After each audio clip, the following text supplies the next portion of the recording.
So when I showed you this rate here on what to charge for creator licensing / whitelisting, you guys are confused. I'm going to break this down to be very simple for you, okay?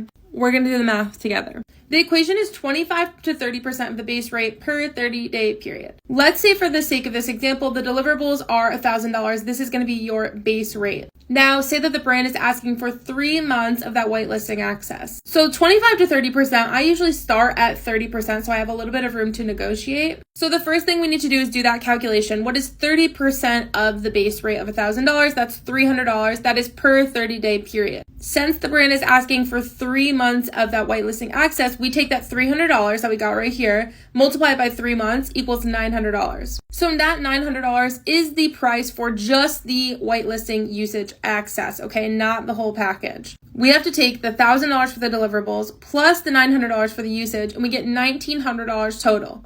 And this is why we say that whitelisting and usage is just like so great to understand, because you could literally almost double the amount that you're making on this partnership just by adding some usage rights.